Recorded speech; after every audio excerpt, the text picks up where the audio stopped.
What is life at sea? Not being able to walk straight down a hallway. Eating lunch with professors. Movie nights. Seminars you might want to go to, but they're all happening at the same time. Eating dinner with all your friends. Whales in your 8 o'clock class. Living, learning, loving life. That's life at sea.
Our time on semester at sea has been many things.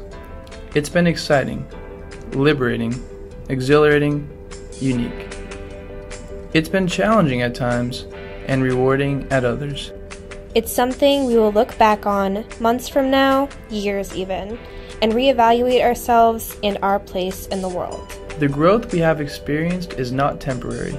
This voyage will impact us for a lifetime. We arrived with a clean slate as we set sail from Halifax with open minds and open hearts. We could only imagine what was ahead as we unpacked, gathered in the Union, and met our first friends. We shook hands with these newfound friends, with our professors and our deans. We got to know one another on a personal level, sharing travel plans over pasta and potatoes. We learned one another's stories. We found one another's strengths, and we became a shipboard family.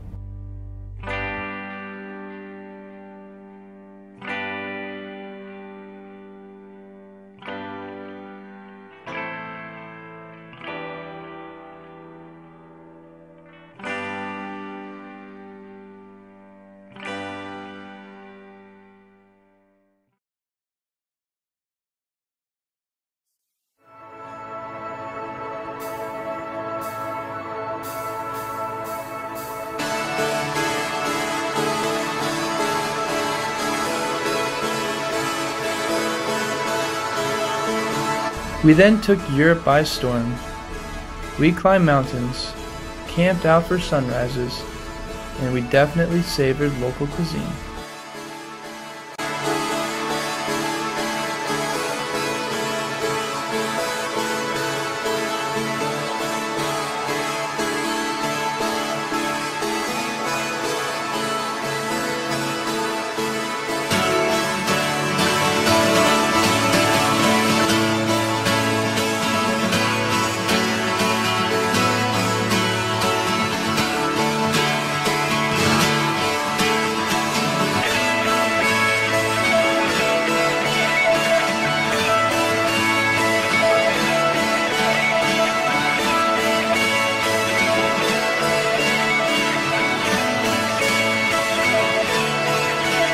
Here we learned a valuable lesson. Traveling is not about the places you go, it's about the people you meet. It's the experiences you have, interacting with friends old and new. It's dancing in a small village in the rain, laughing with the local children, and using nonverbal communication to convey messages across language barriers.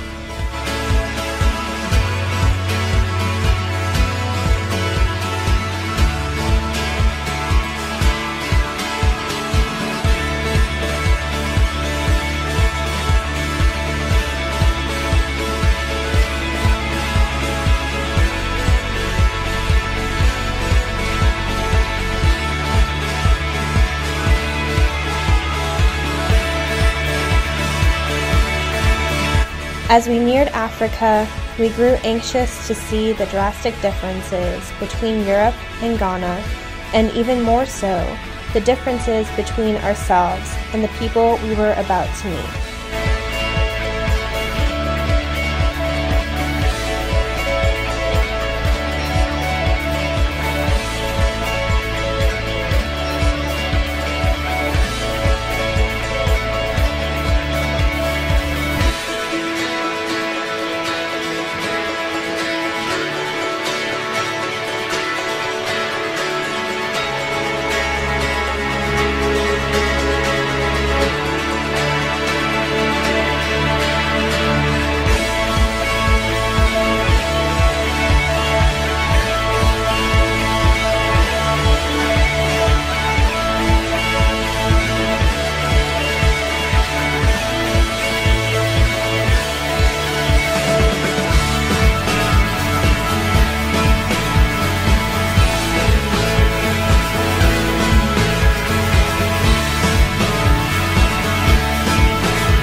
We are different now. How can we explain to those at home what it feels like to have witnessed the cliffs of Moher, to see a Lovelock Bridge in Germany, to hear a heartfelt story from a Ghanaian tribesman, or walk through a favela in Rio? We have slept in small villages, on hammocks, on park benches. We found ourselves more comfortable in the world than we ever thought we could have. We have done what very few have done before: explored the Atlantic Ocean, reached the center of the globe, and walked on 4 continents with the same pair of shoes. This voyage has not been without hardships. There have been times where the troubles of the world have become our own, when personal conflict at home has left us heartbroken. We have cried together, supported one another, and created a family here. Together, we pressed onwards and came out on top. The friends we have here now caught us when we fell. Though we come from different corners of the globe, we are all one people. We are all one family.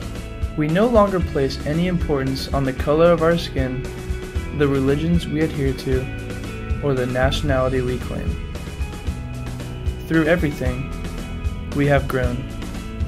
Whether we found our roots in Europe, re-evaluated our place in the world in Africa, or became more comfortable with new languages in South America, Semester at Sea has changed us. As a shipboard community, we realize now what's important in life and what isn't. We have had the opportunity of a lifetime. And when we feel like we want more, that our lives aren't enough, let's instead appreciate what we have, what we saw, and those amazing people we met on the fall 2012 voyage of Semester at Sea.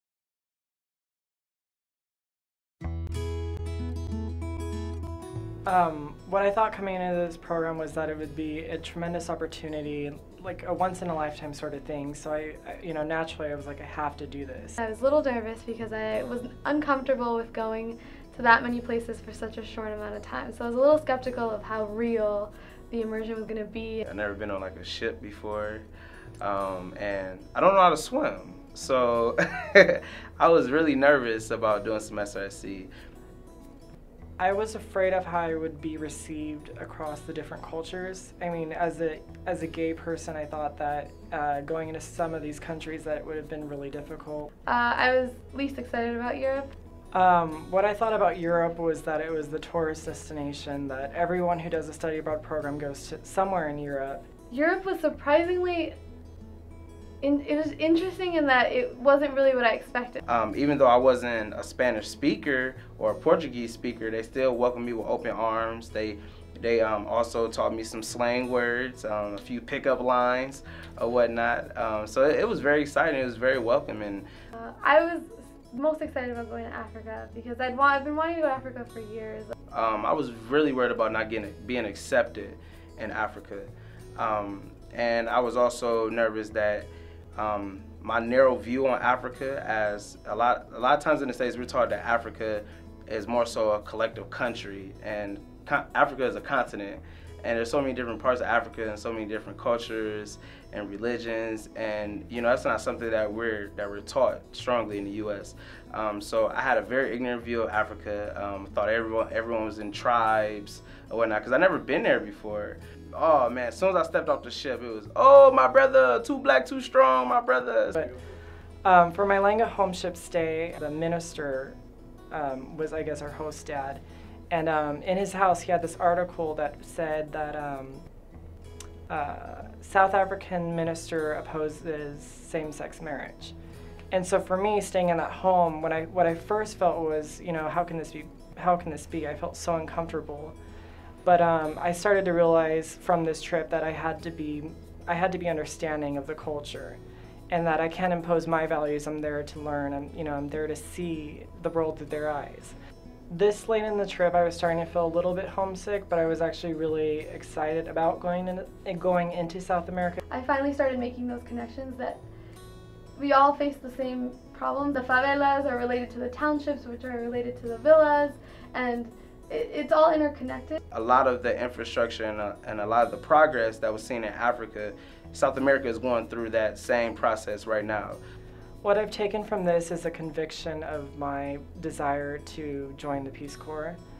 I think I learned most about, it's so cliche, but it really is all about people. Semester C enabled me to see how poor the world really is.